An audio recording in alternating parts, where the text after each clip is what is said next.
Bonjour à tous, bienvenue sur notre premier webinar JMIM avec Payfit. Je suis Gabrielle Béal, responsable communication et contenu chez JMIB. Et donc, on a un nouveau sujet pour ce webinar du mois qui est comment préserver sa culture d'entreprise et la cohésion de ses équipes en phase d'hypercroissance. Donc, je suis ravie d'accueillir Amandine Braillard, qui est DRH chez Payfit, startup qui est spécialiste de la gestion de paye et RH en ligne, et dont vous avez dû entendre parler notamment ces derniers jours, puisque vous venez d'annoncer une très très belle levée de fonds de 70 millions d'euros. Pendant tout ce webinaire, donc qui va durer à peu près 45 minutes, n'hésitez pas à poser toutes vos questions. Vous verrez, il y a dans le chat, il y a un onglet qui s'appelle questions. Donc posez toutes vos questions, on y répondra voilà, en partie à la fin où on va conserver, on va dédier 15 minutes pour répondre à toutes ces questions. Et puis, on va faire passer des petits sondages aussi au fur et à mesure pendant qu'on discute. N'hésitez pas à répondre, c'est intéressant pour nous de savoir aussi voilà, ce que vous pensez de tout ça, ou dans quelle étape vous êtes situé vous aussi, si vous êtes en phase d'hypercroissance. Voilà, ça nous permet aussi d'ajuster notre discours.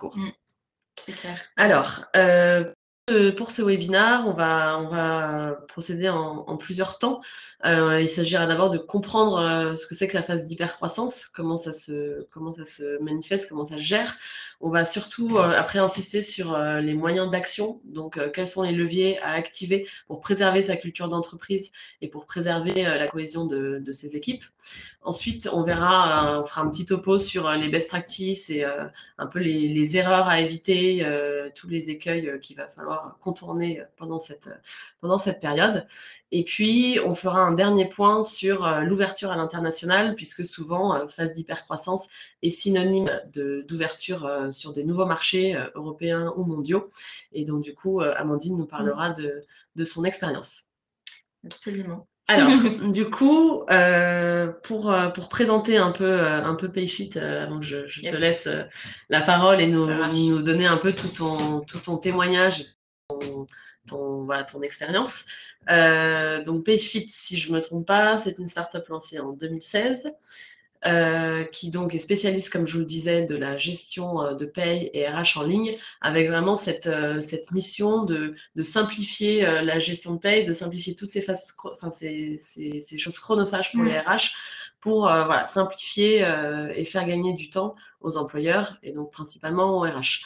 Donc on est vraiment dans cette tendance de transformation numérique des ressources humaines dont on parle beaucoup et qui est un des gros enjeux aujourd'hui de votre quotidien si vous êtes RH. Et donc, vous avez des très beaux chiffres puisque vous avez plus de 3000 entreprises qui sont clients. Itch, Big Mama, Doctolib, Gymlib aussi depuis la première heure presque. Vous êtes présent en France, en Espagne, en Allemagne, en Angleterre et bientôt en Italie. Ça, tu nous en parleras tout à l'heure. Une belle levée de fonds de 14 millions d'euros en 2017. Donc une très très belle de 70 millions il y a quelques jours. Et puis une partie qui nous intéresse, puisque c'est le cœur du sujet, c'est le nombre d'employés. Nous, quand on a signé l'offre sport bien-être pour Payfit, c'était en juillet 2018, donc il y a moins d'un an. Vous étiez une centaine. Et aujourd'hui, tu me disais que vous étiez presque 300. Quasiment 300, oui. Quasiment 300. Et j'ai vu qu'il y avait une cinquantaine d'offres d'emploi sur Welcome, surtout des créations de postes en plus. Donc voilà, est-ce que tu peux nous expliquer un peu comment s'est passée cette énorme croissance en termes de ressources humaines? Est-ce que c'est suite à la levée de fonds? Est-ce qu'il y a eu plusieurs vagues? Comment ça s'est passé? Oui, absolument. Alors déjà, bonjour à tous. Je suis vraiment ravie de faire ce webinaire avec Gymlib aujourd'hui. L'hypercroissance, c'est un sujet qui est assez, assez central dans nos discussions côté RH parce que aujourd'hui, on est dans un écosystème startup tech qui évolue très très rapidement. Il faut savoir s'adapter, ajuster les stratégies. Alors moi, je vais vous parler notamment de la partie RH, pas de la stratégie business. Mais, on est là pour ça. Je suis arrivée moi chez Payfit il y a 2 ans et demi. Donc début 2017, on était à peine 20. Aujourd'hui, comme tu le disais, on est quasiment 300. Donc effectivement, une croissance à 3 chiffres en fait, qui est assez exceptionnelle. Il faut vraiment en parler parce que c'est pas ce que vivent toutes les entreprises et C'est un très bel exemple de réussite de start-up française. Ouais, c'est sûr. C'est génial. Après, voilà, l'idée, c'est qu'on soit en forte croissance aussi parce qu'il y a un besoin aujourd'hui des entreprises et des PME, notamment en France et en Europe. C'est aussi pour ça qu'on est en hyper-croissance et on veut soutenir ce besoin et aller vers la digitalisation des RH de manière générale. Au départ, en fait, Payfit, c'est vraiment un logiciel de paye qui automatise la gestion de la paye et des congés payés, des notes de frais, etc. Ça, c'est vraiment le premier pitch de base.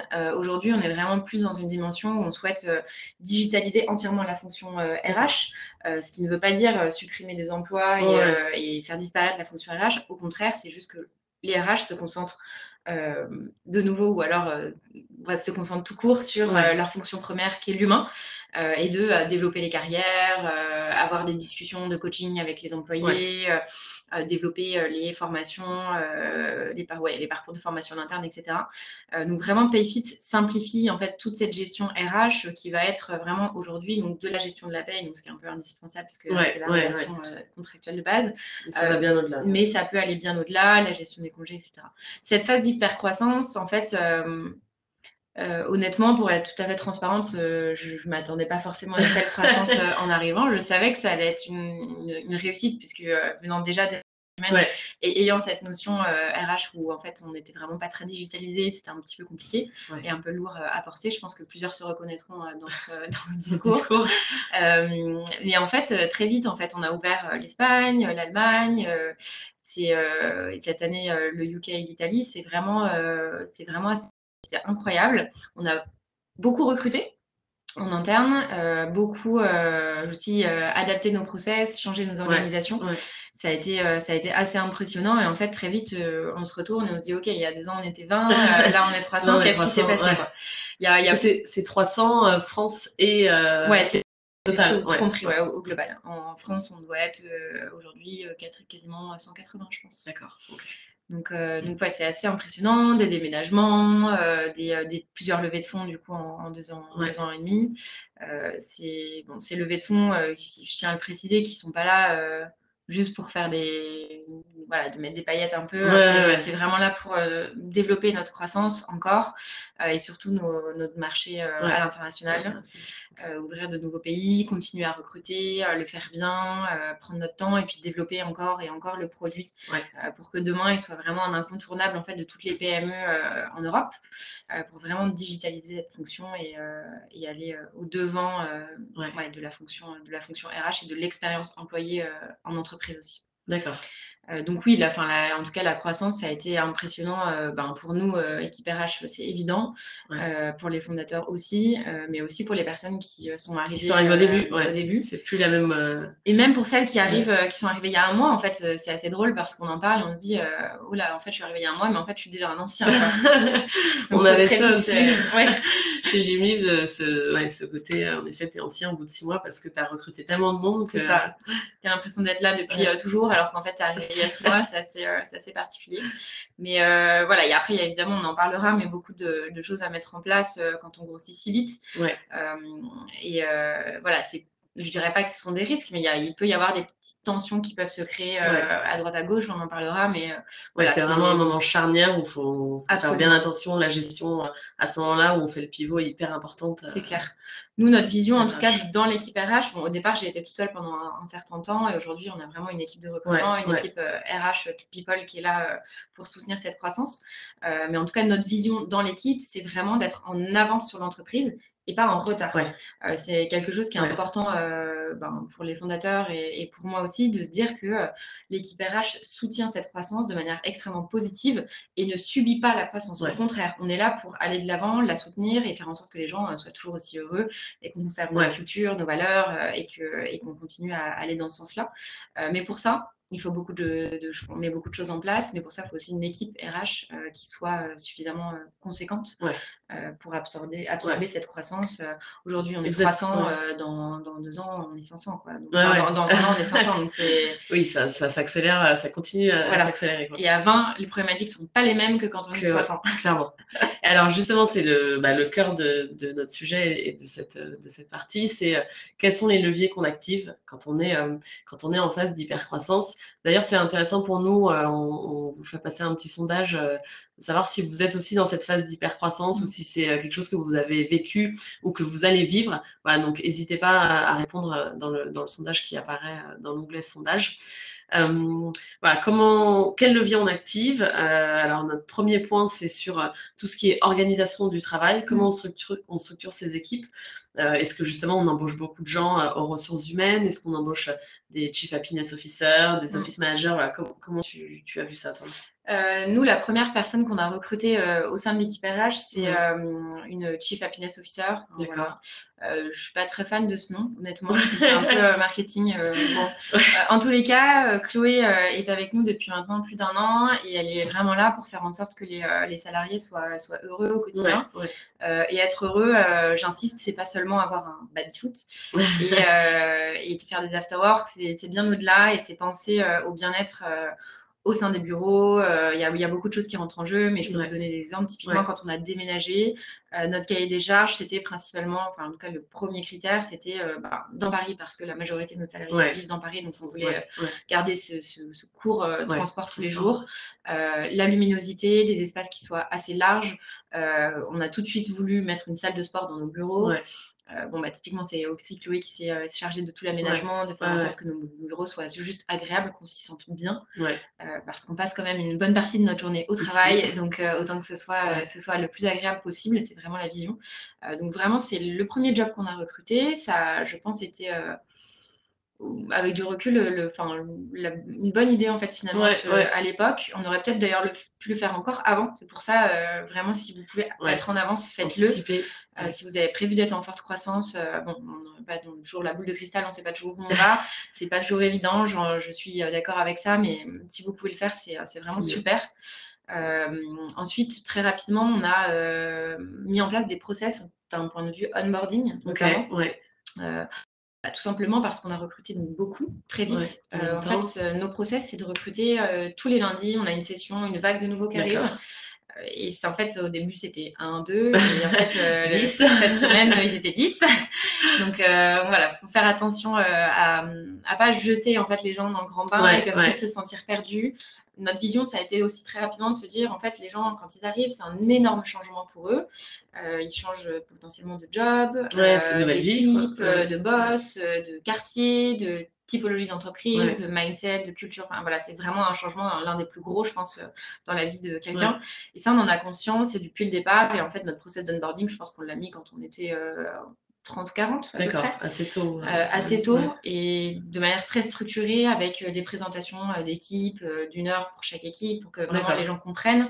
L'idée, c'est pas de jeter les personnes dans le grand bain et de leur dire allez, débrouille-toi et maintenant tu es là et fais ton travail. Non, au contraire, c'est plutôt absorbe tranquillement nos valeurs, notre culture, nos process, notre manière de travailler, comment fonctionnent les équipes entre elles, etc. Et ensuite, vas-y. Mais voilà. Après, il y a des choses toutes bêtes, mais voilà, de préparer l'arrivée avec un ordinateur, faire en sorte qu'il ait une table, que son manager soit au courant de son arrivée.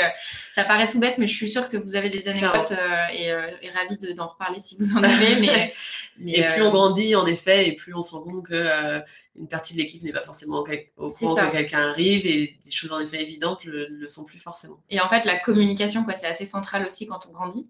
Et donc, onboarding, évidemment. Donc, nous, on a un process qui est vraiment très calé et qui est assez conséquent, finalement, mais qui est indispensable. On ne le changerait pas. Et là, on est même en train, en ce moment même, d'essayer de l'améliorer encore et de le faire de manière encore plus costaud, peut-être dans l'approche, mais plus complète et encore plus développée.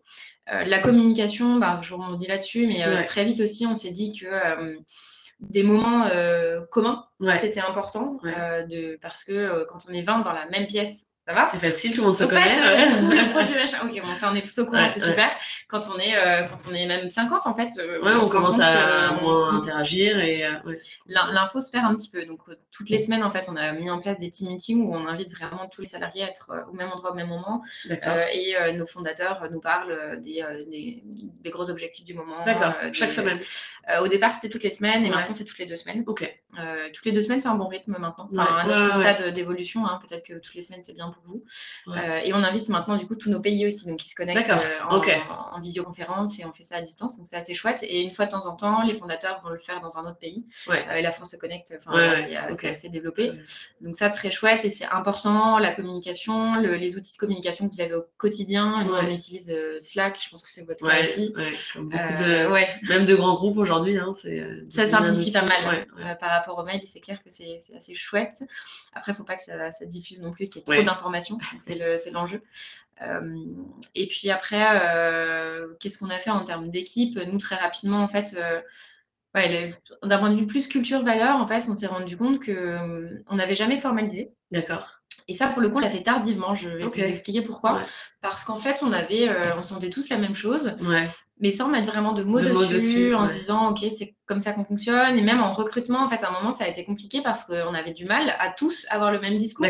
C'était plus ou moins le même sens, mais avec des mots différents, une approche différente. Et là, on s'est dit, OK, il est temps de formaliser. Et en fait, on l'a fait fin décembre de l'année dernière. Donc vraiment récent pour le coup. On a interviewé tous les salariés. Donc à l'époque, on était 160, 150, 170 à peu près. On l'a fait sur 3 semaines. Et on s'est associé avec une personne de l'équipe marketing, donc Margot, qui est marketing manager. Et on s'est dit, OK, on va organiser des workshops. On va les faire réfléchir sur ce pourquoi ils sont là, qu'est-ce qu'ils ont adoré. Et mixer aussi les gens qui étaient arrivés il y a longtemps, les équipes, la manière de penser. Et franchement, ça a été fantastique. Ça a redonné un coup de boost aux équipes, mais incroyable. Et ils se sont tous rappelés de pourquoi ils étaient là, qu'est-ce qu'ils adoraient, leurs meilleurs souvenirs. C'était chouette. C'est bien de rappeler aussi les fondamentaux quand la boîte grossit. Exactement. Et prendre le temps, en fait, de parler des choses qui sont importantes et pas seulement être dans le rush tout le temps parce qu'on est en croissance et qu'on est tous la tête dans le guidon, etc. Ça, c'est des choses qu'on connaît plus ou moins tous en start-up. Oui, bien sûr, c'est un quotidien et c'est comme ça, mais il y a aussi, c'est bien de se poser et de réfléchir à pourquoi on est là et ce qu'on aime. Et donc, ça a été super. On a interviewé aussi les fondateurs séparément, sans les prévenir, des créneaux pour pas qu'ils puissent se parler. Ils ont une vision qui est très, très complémentaire, mais extrêmement alignée. Donc, ça aussi, ça a beaucoup aidé. Et voilà. Et à la fin, on en a ressorti donc 4 valeurs qui sont la bienveillance, qu'on appelle care en interne, humilité, passion et excellence. Donc, on a mixé un peu tout ça. On pourrait en reparler des heures, mais c'est pas l'objet. Et qui sont affichés, du coup, je voyais en arrivant sur vos locaux. Qui sont affichés, mais ça a été aussi un truc, on s'est dit tout de suite, très bien, on met des valeurs. L'idée n'est pas de seulement les afficher et de faire du brand marketing. Mais en fait, voilà, c'est ça. Dans les faits, personne. C'est ça, en fait, de dire, mais pourquoi on a ce truc-là, pourquoi c'est affiché, etc. Non, c'est plus de le faire vraiment vivre au quotidien. Donc, pour ça, on essaye de mettre en place des activités, de bien se rappeler. C'est tout bête, mais sur Slack, on a des emojis avec toutes nos valeurs. On n'hésite pas à s'en rappeler.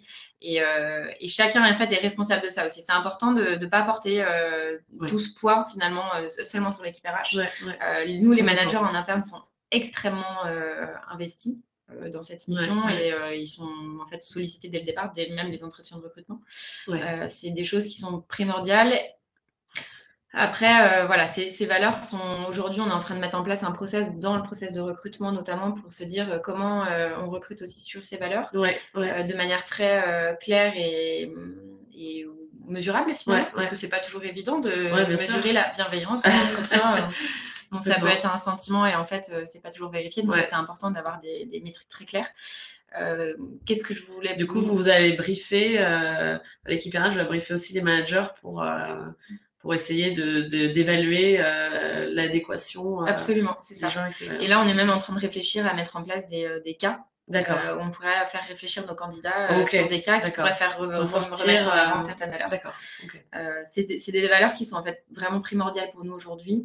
On s'y attache vraiment au quotidien, que ce soit de manière individuelle dans notre travail au quotidien, mais aussi dans nos échanges avec les équipes, avec nos managers, etc. Après, on a mis aussi en place très vite forcément des hiérarchies. Ça, c'est une vraie...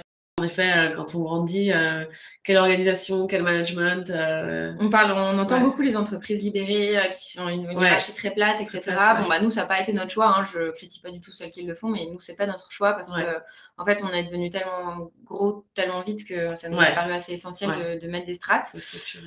On a des strates, ça ne veut pas dire qu'on ne se parle plus quand on a un N+3. Ça veut seulement dire qu'on on structure un petit peu. Firmin, au départ, il faisait vraiment tout. Donc, Firmin, notre CEO, un de nos fondateurs. Aujourd'hui, c'est plus possible. On est 300, donc il faut structurer. On s'entoure des bonnes personnes aussi. On recrute de plus en plus de profils peut-être plus seniors qui vont apporter une expertise et une expérience différente, et ça c'est hyper enrichissant. On adore intégrer des profils plus seniors. Et est-ce que justement il n'y a pas un risque, on parle dans certaines entreprises, alors c'est plus les gros groupes, mais ça peut se rapporter à une start-up comme la vôtre, qui en embauchant des seniors fait un peu il y a un peu un fossé qui se crée entre les générations les plus jeunes et les plus anciennes. Est-ce que ça a été un enjeu ou un problème? Honnêtement, non. On l'a identifié au départ quand on s'est dit, tiens, il faudrait qu'on recrute des personnes plus seniors. La question, surtout en amont, ça a été de se dire comment on va faire en sorte que ces personnes plutôt se sentent bien dans notre mais pas que les payfitters actuels les intègrent bien, parce que ça, on en était persuadés, parce que ça fait partie de notre culture. En fait, on est tous objectivés sur le fait de bien intégrer les gens. Mais plus que ces personnes se sentent bien dans notre environnement, on a changé pas mal de choses, notamment sur nos événements récurrents de vie d'entreprise, de permettre aussi qui ont des familles, qui souhaitent vraiment faire la distinction entre la vie pro et la vie perso, puissent le faire en toute sérénité et que ce soit complètement accepté. Donc, c'est des choses aussi sur lesquelles on a évolué en termes de pratique. Et c'est extrêmement intéressant et enrichissant de voir que aujourd'hui, notre objectif n'est pas que les gens passent leur vie chez Payfit. Pas du tout. Au contraire, qu'on puisse vraiment faire la différence entre la vie pro et la vie perso. Et ça, en fait, ces personnes-là nous l'ont aussi appris et ont permis que ce soit fait de manière très simple et très sereine. Et c'est hyper important aujourd'hui. On est convaincus qu'une personne qui est épanouie dans sa vie pro sera aussi épanouie dans sa vie perso. Bien sûr, les deux, et que chaque chose, en fait, a vraiment un impact extrêmement fort, en fait, sur les deux. Mais c'est important. Nous, on pousse les gens à partir, à avoir une vie à côté, avoir leurs amis, à faire autre chose aussi, et pas être exclusivement Payfit. Ils seront d'autant plus imaginatifs aussi et innovants. Et inspirés en ayant une vie en dehors du travail. Un des autres points dont on parle beaucoup aussi, c'est tout ce qui est télétravail. Je ne sais pas si c'est des choses que vous avez mis en place. Absolument. C'est pareil, quand on passe de 200 à 100, entre autoriser les gens à faire du télétravail un peu comme ça, de manière un peu informelle, et quand il y a 200 personnes, est-ce que c'est des choses est-ce qu'on doit mettre une charte? Est-ce qu'on doit mettre vraiment des process aussi là-dessus? Absolument. Nous, au départ, c'est pas quelque chose qu'on faisait beaucoup. Jusqu'à, je dirais, 70 personnes à peu près, parce que c'était le départ, qu'on avait besoin d'être ensemble, d'avancer, de vivre ensemble les moments de manière assez forte. Aujourd'hui, on est convaincus que en fait, les gens peuvent travailler n'importe où. On a même une personne qui est en full remote, qui habite à Nice. Donc, c'est vraiment chouette, ça se passe super bien. Donc, on réfléchit même à potentiellement le développer pour plus tard. Faut mettre en place un cadre. C'est pas forcément facile à mettre en place, mais ça se passe. Donc, c'est chouette aussi de se dire que les gens peuvent imaginer une vie perso ailleurs, mais en même temps continuer chez Payfit. C'est vraiment, vraiment super. Et au-delà de ça, nous, on a mis en place une politique qui est une journée de remote par semaine. D'accord. Qui est obligatoire ou qui est optionnelle? Qui est optionnelle, si vous le souhaitez. Vous faites une journée de remote par semaine et c'est complètement accepté et OK avec les managers. Ça a été super bien pris. Les gens, du coup, peuvent aussi partir peut-être le jeudi soir en week-end et se dire qu'ils payent moins cher leur billet. Et ils peuvent, du coup, travailler à distance le vendredi. Exactement. Il n'y a pas, en effet, une contrainte sur le jour. Non, aucune contrainte. L'idée, c'est seulement de prévenir dans des temps raisonnables son manager. Qu'on n'a pas d'ailleurs déterminé encore, pour être honnête, le temps raisonnable, mais pour l'instant ça marche. En grandissant, je pense qu'on devra le mettre aussi de manière un peu plus claire, mais oui, ça marche bien. Il faut laisser de la flexibilité, en fait, j'en suis persuadée, à nos salariés, parce que c'est pas la peine de les obliger à rester au bureau. Bien sûr, ça fonctionne plus aujourd'hui. En fait, ça fonctionne plus aujourd'hui. Même, j'ai envie de vous dire, même avant, ça fonctionnait déjà pas. C'est juste que c'était comme ça et qu'on n'avait pas le choix. Mais, mais non, il faut laisser de la flexibilité, et en fait, les gens seront plus heureux. Et encore une fois, c'est cet équilibre vie perso, vie pro. Bien sûr, nous, notre objectif, c'est vraiment, et c'est vraiment sincère et sérieux, ce que je vous dis, c'est que les gens soient heureux. On est convaincus que le professionnel, en fait, ne doit pas être quelque chose de vécu comme une contrainte. Bien sûr. comme une routine où voilà, faut aller travailler parce qu'il faut nourrir sa famille, etc. Enfin, non, enfin, nous, ça doit être vraiment une zone d'épanouissement et quel que soit le job d'ailleurs, mais c'est vraiment hyper important d'avoir ça. Et le flex, le remote, le flex, ça peut en faire partie avec plein d'autres événements. Mais... Et une autre question, on parlait de hiérarchie, de management. Quand on commence à recruter beaucoup de profils, beaucoup plus de managers, etc., est-ce que vous avez fait autant de recrutement externe que de promotion en interne? Oui. Quelle stratégie aussi on choisit pour mettre un manager? Alors, au départ, on a fait beaucoup de promotions internes. D'accord. Ça a été bien pour certains cas et d'autres un peu moins bien. On a été vite. Du coup, très vite, en fait, on a mis en place une formation de management qui est assez conséquente. C'est sur 5 jours, avec au départ 2 jours de tests psychologiques, de mieux se connaître pour mieux manager. C'est des choses qui sont vraiment importantes et il faut prendre le temps. C'est des nouveaux jobs. Parfois, ce sont des personnes qui n'avaient jamais fait ça avant, qui deviennent managers d'anciens collègues. Ça, c'est une des grosses complexités. Très compliqué aussi à gérer, donc vraiment on les a accompagnés pour que ce soit le plus efficace possible. Après, on s'est confronté aussi, pour vous parler des choses, ça a très bien marché, mais pour vous parler des choses qui ont un peu moins bien marché, c'est le fait de nommer des managers ou des leads très rapidement parce que c'était un peu l'évolution naturelle, de se dire que de toute façon l'évolution c'est de devenir manager. J'insiste, c'est pas une fin en soi, on peut aussi évoluer sans être manager. Aujourd'hui, on a vraiment changé un peu notre manière de penser et du coup on a 2 axes de progression, soit vers un niveau managérial effectivement si c'est vraiment un projet, si c'est vraiment quelque chose que l'on souhaite, ou alors un niveau individual contributeur. Donc c'est vraiment, en fait vous avez rôle de manager, mais vous êtes seulement un expert sur votre métier. Et en fait, l'erreur qu'on a fait au départ, et c'est notamment passé dans l'équipe technique, c'est de nommer des leads qui étaient très bons techniquement et de faire l'erreur de se dire ils sont très bons donc ils vont être très bons managers. Bon, en fait, non, pas du tout. L'un ne va pas forcément avec l'autre. En fait, c'est même pas tant qu'ils n'étaient pas bons, c'est juste qu'ils n'étaient pas heureux sur ce rôle. Donc très vite, on a ajusté et on s'est dit ok, c'est pas du tout la bonne méthode. Oui, tout le monde n'a pas forcément envie d'avoir en effet cette responsabilité-là et c'est pas du tout le même quotidien professionnel. Non, pas du tout. Et en fait, ce sont des personnes qui du coup étaient moins dans l'opérationnel et qui du coup étaient moins heureux. Donc très vite, on a ajusté, on a remis les bonnes personnes au bon endroit et ça a été un bon apprentissage à ce moment-là. Et ensuite, on a recruté des personnes externes, des managers peut-être plus seniors, avec plus d'expérience, qui apportaient aussi autre chose, une autre vision et super intéressant. Aujourd'hui, les personnes qu'on a recrutées en externe, ça se passe très bien. Mais je dirais qu'actuellement, entre les promotions et les recrutements externes, on a 50-50. Est-ce qu'il y a de la mobilité interne? Alors, sans parler du coup justement d'évolution, mais plus de se dire j'ai toujours été intéressée par telle équipe, j'ai la possibilité d'y aller. Absolument. Et le dernier exemple que j'ai en tête, c'est un commercial qui est passé dans notre équipe Customer Success. Et ça a été une révélation pour lui. On a beaucoup échangé ensemble et c'était vraiment génial de se dire ensemble que il avait aimé son job de commercial, mais que finalement, il se rendait compte que c'était pas totalement fait pour lui, pour plein de raisons. Et en fait, aujourd'hui, il est beaucoup plus heureux en Customer Success et c'est hyper enrichissant pour nous, évidemment, de voir qu'il y a une possibilité en interne d'évoluer de manière horizontale et pas forcément verticale. Mais surtout de voir qu'il est encore plus heureux qu'avant et qu'il a trouvé sa voie, c'est fantastique. C'est aussi notre mission, c'est que même si c'est pas en interne, on veut que les gens puissent trouver leur voie, le métier qui les épanouira le plus longtemps possible, même si on va changer de métier potentiellement plusieurs fois dans notre vie aujourd'hui.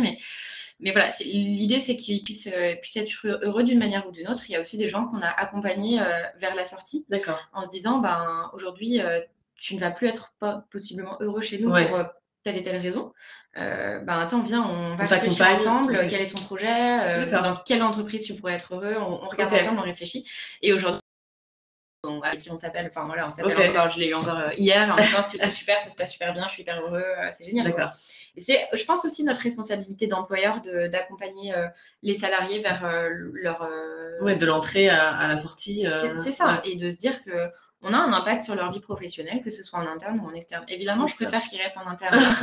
Je ne vais pas vous dire le contraire. Mais honnêtement, je vais dire même presque pas, en fait, parce que s'ils sont heureux ailleurs et qu'en fait, ils ne pouvaient pas être heureux chez nous et qu'on a tout fait pour tu que ce soit le acceptes cas. Complètement.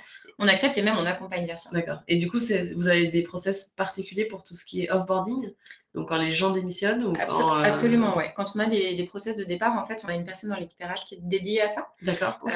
Et qui va faire des entretiens de coaching, qui va les accompagner en essayant de comprendre pourquoi ils veulent partir. Est-ce qu'on peut rattraper les choses? Ouais. Est-ce qu'en fait, c'est un manque de communication? Enfin voilà, on essaie vraiment de comprendre ce qui s'est passé et ensuite d'accompagner de la manière la plus douce possible vers la sortie, quelle que soit la sortie d'ailleurs. Ouais.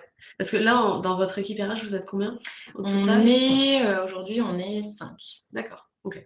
On est Donc 5 chacun juste sur l'équipe RH et ouais. ensuite il y a l'équipe recrutement où ils sont 7. D'accord. Ah oui, OK. Ouais. Vous avez vraiment On a séparé. différencié recrutement et RH. OK. Donc on a vraiment des équipes qui sont full recrutement et qui sont dédiées sur nos verticales, donc produits, techniques et general. Et ensuite des équipes RH qui sont dédiées au projet RH, à l'accompagnement, au coaching. Et on réfléchit même à recruter d'autres personnes actuellement dans l'équipe pour encore plus pousser ce développement et cet accompagnement coaching en fait finalement. OK. Dernière question sur vraiment tout ce qui est recrutement. Est-ce que du coup les process ont beaucoup changé? Est-ce qu'il y a plus d'étapes aujourd'hui qu'au début? Comment vous avez mis en place ça? Oui, on a plus d'étapes qu'au début, c'est évident. Beaucoup plus d'étapes? Ouais, c'est ça. Pour vous parler de mon expérience, j'ai été recrutée, ça a duré 1 semaine et j'ai vu 2 personnes. Donc c'était rapide. Express. Non, mais en fait, c'est évident qu'en grandissant, les process se structurent de plus en plus.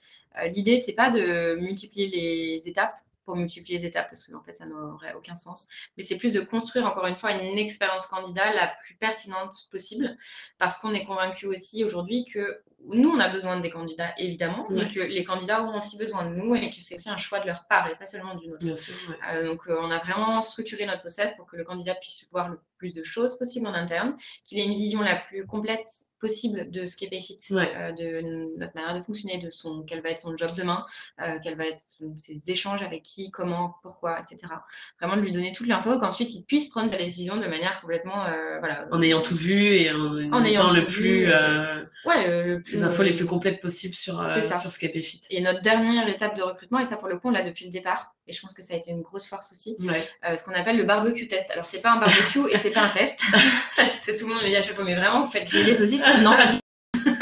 On fait en fait on organise un apéro plus un drink au sein des bureaux et on invite les candidats en fin de process à venir discuter avec nous. Donc en fait les candidats vont pouvoir parler avec des gens qu'ils n'ont pas vus pendant le process et pouvoir se projeter aussi, de se dire ah tiens est-ce que les valeurs dont on m'a parlé pendant les entretiens, est-ce que je les vis vraiment?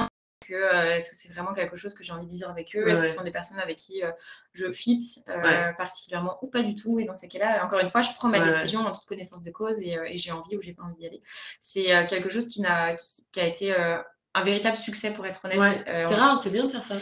Et on l'a mis vraiment, je pense, depuis le premier salarié. D'accord. Okay. Et on n'a jamais arrêté dans l'ADN. C'est complètement ancré et c'est un vrai plus parce que voilà, et faire des entretiens très formels dans une salle avec en one-to-one avec quelqu'un, bon, c'est bien, mais en fait, ça reflète pas toujours la réalité. Ça peut manquer de naturel de temps en temps. Ça manque de naturel, c'est pas tout à fait nous, en fait, aussi. Donc, voilà, et ça a été c'est plutôt apprécié, en fait, par les candidats, même pour les candidats avec qui, finalement, ça ne se fait pas. Les feedbacks qu'on a, c'est franchement, merci parce que j'ai tout vu, quoi. Hyper transparent. Et c'est top, on m'a rien caché, j'ai apprécié. Et du coup, nos barbecues, c'est tous les mercredis. Donc, tous les mercredis, on a entre 2 et 6 candidats qui viennent nous rencontrer, échanger avec nous. Moi, aujourd'hui, je recrute presque plus personne.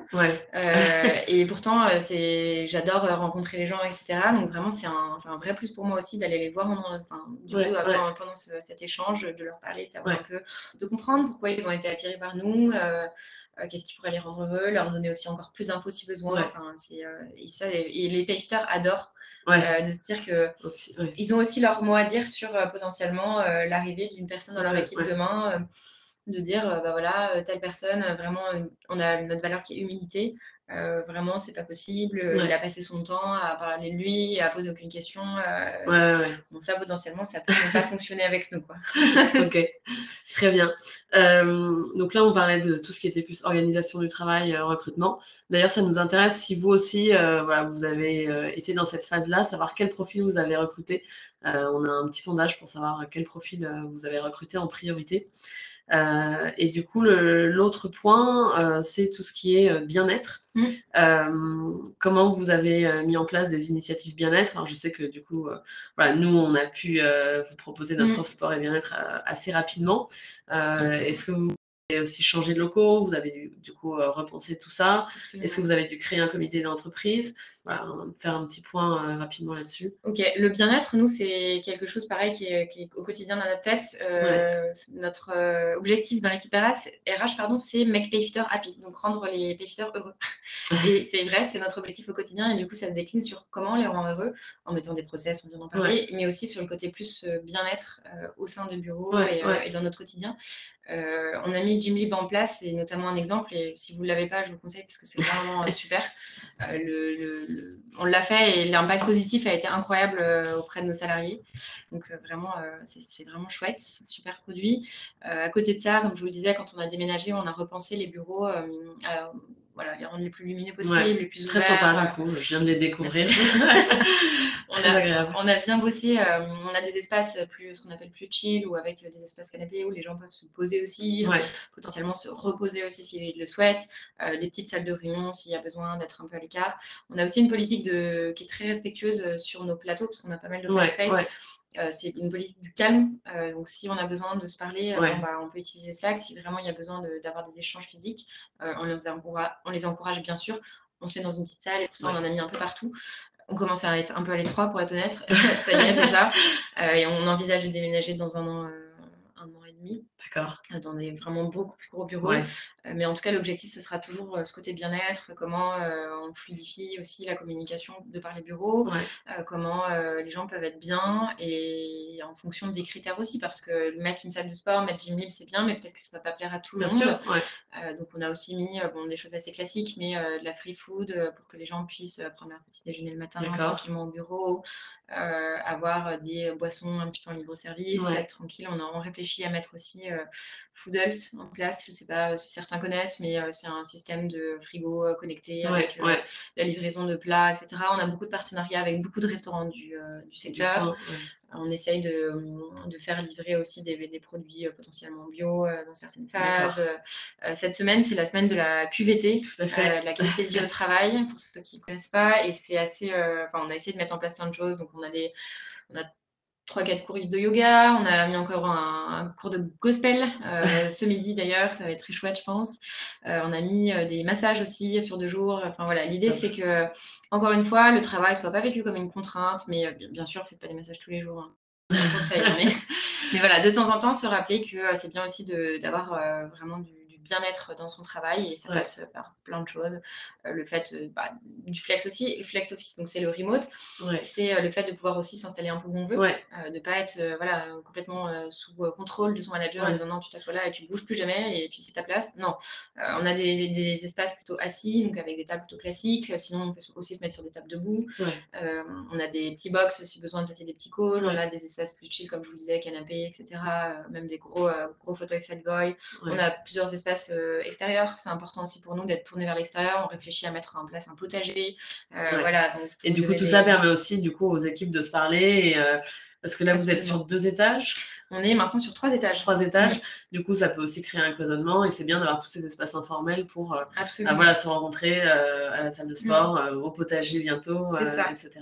C'est ça, créer les échanges, c'est super important. On a mixé en fait tout notre espace commun au 3e étage dans notre cafétéria, où tout le monde se retrouve. On a la salle de sport où bien sûr les gens se retrouvent assez souvent, que ce soit le matin, midi, au soir, ou même dans la journée. C'est vraiment libre accès. On a aussi au 1er étage une petite kitchenette, donc on encourage les gens à aller déjeuner un petit peu partout dans les bureaux, sachant qu'en fait ça c'est pareil, c'est une règle qu'on a mis en place, mais personne ne mange devant son ordinateur, c'est interdit en fait chez nous. On est obligé d'aller déjeuner avec ses collègues et de rencontrer des gens. Voilà, même si vous êtes tout seul, vous prenez votre repas, vous allez vous poser dans la cuisine, vous trouverez forcément. Il y a toujours quelqu'un qui sera là. Et c'est pour ça, voilà, de mélanger. On a mis en place Chloé surtout, les random lunch. D'accord. C'est elle qui l'organise. Toutes les semaines, on a 4-5 random lunch qui sont organisés, donc des personnes sélectionnées qui sont obligés d'aller déjeuner ensemble à l'extérieur. D'accord. C'est un petit groupe, c'est pas, c'est un petit groupe de 5. personnes. D'accord. Ils vont tous les 5 déjeuner à l'extérieur, donc c'est super chouette. Il y a 2 semaines, Firmin a été sélectionné, il a déjeuné avec des personnes du Customer Success, des personnes de Sales. Voilà, c'est des choses qui sont vraiment appréciées parce que ça permet aussi de découvrir nos métiers finalement, d'être forcément en phase avec qui fait quoi avec la croissance. Ça développe la communication, ça crée des liens. On organise des soirées aussi de temps en temps. On en a organisé une il y a 2 mois. On en organise une tous les étés avant le départ en vacances. Un petit séminaire annuel aussi Un séminaire annuel. Avant, on faisait des week-ends Payfit tous les 4 mois. Évidemment qu'à notre taille, c'est pas possible. Donc, c'était super chouette, mais ça, c'est fini. Et pareil aussi, pour respecter la vie pro, vie perso, on a décidé de complètement arrêter ça et c'est très bien. D'accord. Donc, le premier, en fait, séminaire global de Payfit aura lieu en octobre. Ok. Sur 3 jours, de mercredi à vendredi, avec tous nos pays qui sont réunis et on fait la surprise sur le lieu. Pour l'instant, personne n'est au courant. Donc, ça va être super chouette. C'est hyper important, en fait, de créer ce lien-là. Bien sûr. On nomme aussi ce qu'on appelle les VP, donc les vice-présidents de chaque pôle en interne chez nous pour qu'ils puissent développer la communication entre les pays. D'accord. On en parlera, je crois, à la fin, mais c'est des choses qui sont très importantes pour nous, d'avoir cette international mindset, de pas penser qu'on est juste franco-français. Alors, c'est vraiment pas évident. Quand on est une entreprise française, on est vraiment hyper attaché à nos racines, très chauvin. Mais l'idée, c'est vraiment de se dire, OK, bon, maintenant, on a plusieurs pays. Déjà, on parle anglais. C'est ça, le français n'est plus la langue de Payfit. C'est ça, et ça, c'est pas facile. Donc là, en ce moment, on a lancé une session de 4 mois de formation d'anglais pour 70 personnes. D'accord. Oui, parce que toutes les personnes qui sont arrivées avant l'internationalisation et qui ne parlent pas forcément très bien l'anglais, comme c'est le cas de beaucoup de Français, sont en effet obligés de s'y mettre et vous les accompagnez, là aussi, vous les accompagnez. Ouais, c'est hyper important pour nous. Et pareil, ce développement, donc on parlait de bien-être, mais ça, l'idée, c'est de le développer partout, dans tous les pays. D'accord. À la mesure aussi, parce que quand on est 20, on ne fait pas les mêmes actions que quand on est 180.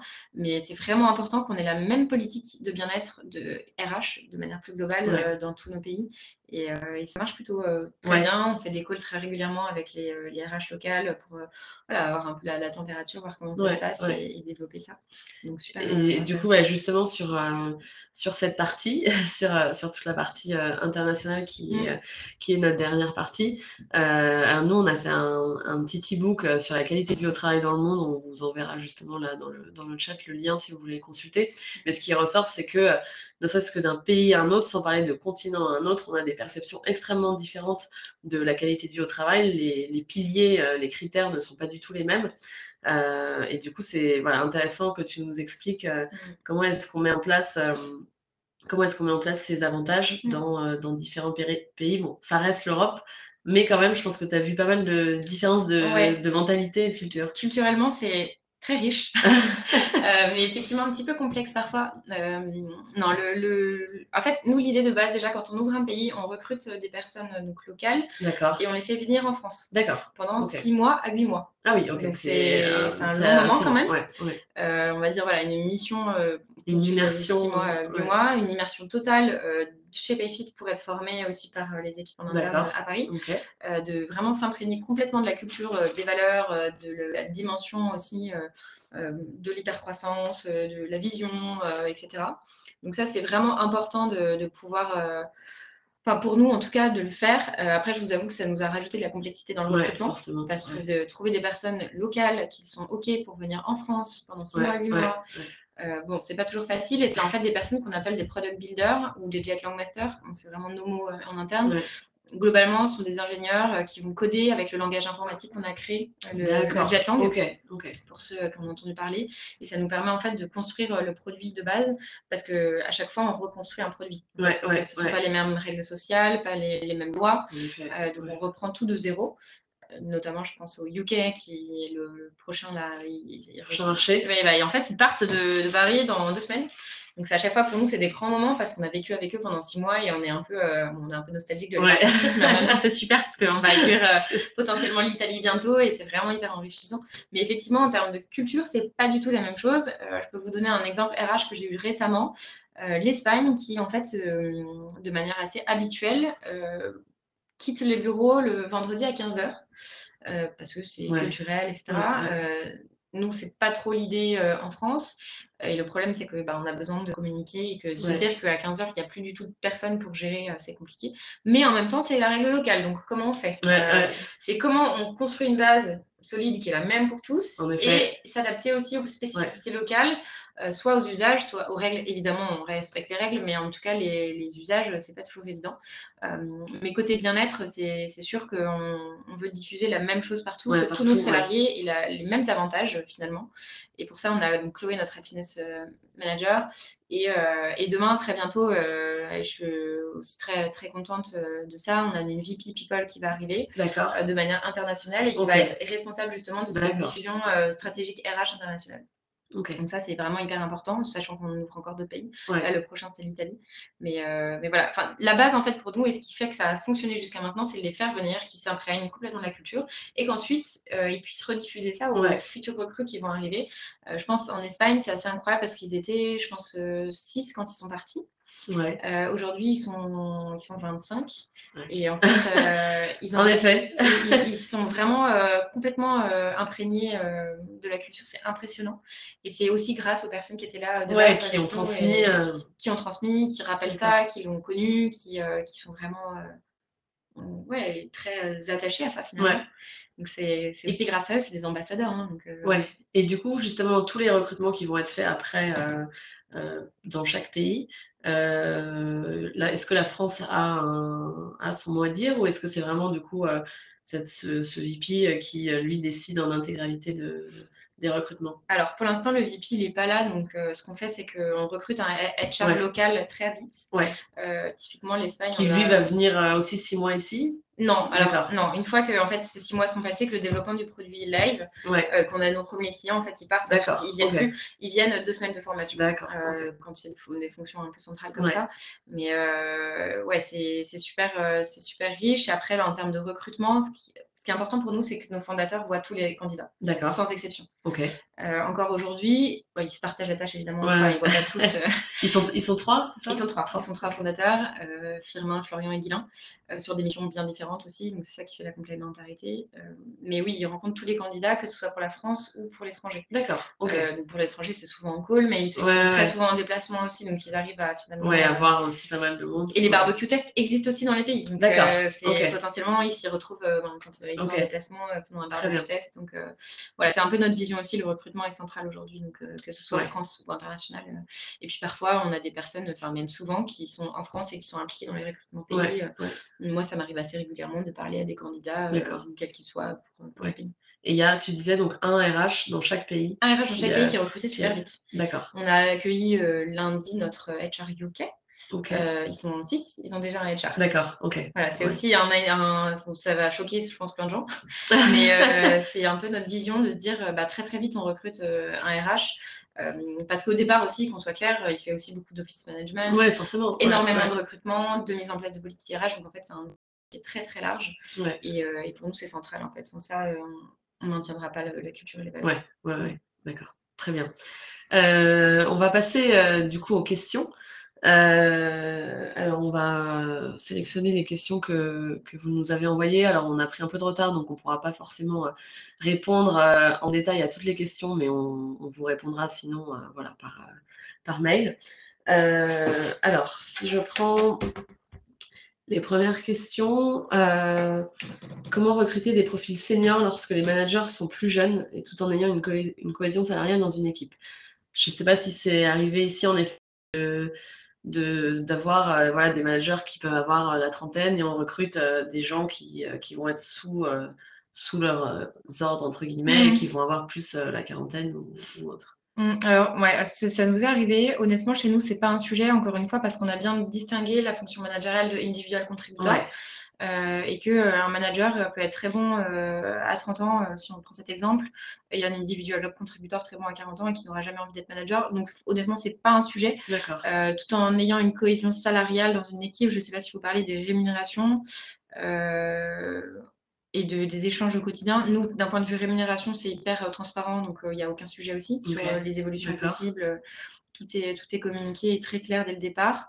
Et la communication, non, honnêtement, ce sont des sujets aujourd'hui qui sont pas un problème, parce que bien expliqué, bien communiqué, extrêmement transparent aussi. Ça fait pas partie des valeurs qu'on a sélectionnées, mais c'est ce qu'on est aussi. Je pense que de manière générale, si on dit les choses, c'est déjà... Il n'y a pas de tension. Non, il n'y a aucune tension. Et si c'est accepté dès le départ, c'est bien. Deuxième question. Alors, à partir de combien de salariés tu n'as plus été toute seule sur le service RH?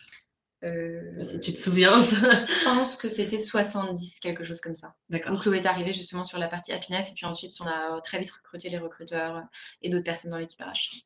D'accord. Là, il y a des questions, on y a déjà répondu. Quelles sont les compétences qui vous permettent de distinguer un manager d'un individual contributor? Quelles sont les compétences qui vous permettent de distinguer? Alors, on est en train de finaliser ce qu'on appelle en interne le Career Path. On fera certainement d'autres événements pour parler de ça, mais c'est vraiment le plan de carrière interne, que ce soit sur la fonction managériale ou individual contributor. À l'intérieur de tous ces niveaux, on a disposé ça en termes de niveaux. On a des compétences hard et soft. Donc hard, c'est vraiment la compétence professionnelle liée à notre métier, et soft, c'est plus le comportement, la communication, le relationnel évidemment. Donc c'est comme ça en fait qu'on détecte les potentiels managers de demain. On les détecte nous en amont aussi évidemment, mais il y a aussi des discussions carrière qui sont organisées tous les 6 mois avec tous nos salariés, et on a des performance reviews obligatoires tous les 2 mois. Donc en fait l'échange est provoqué extrêmement souvent, et dans ces performance reviews, nos managers sont obligés de demander en termes d'évolution, comment ils se sentent, rémunération, job.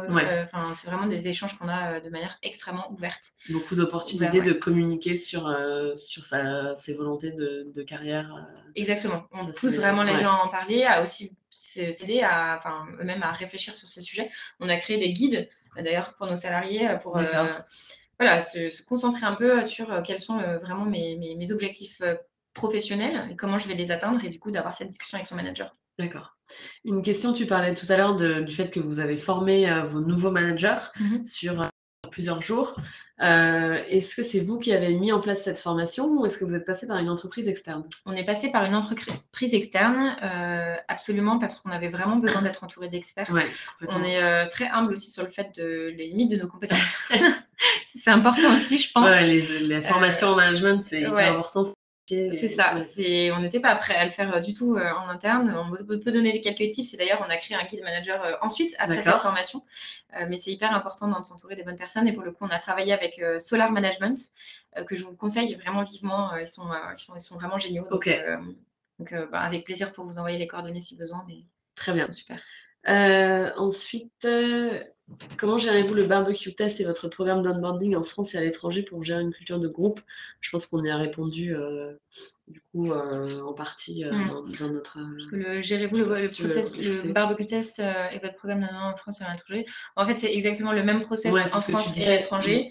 Après, il y a aussi beaucoup de candidats parfois qui viennent, typiquement la semaine dernière, on avait notre potentiel futur country manager Espagne qui est venu en France nous rencontrer physiquement, parce que c'est important aussi d'avoir des échanges physiques et pas uniquement en call ou en visioconférence. Donc il est venu la semaine dernière à notre barbecue test, donc le barbecue test était en anglais. Donc c'est ça aussi, c'est un changement culturel où on s'impose de parler notre langue en France, mais c'est hyper intéressant.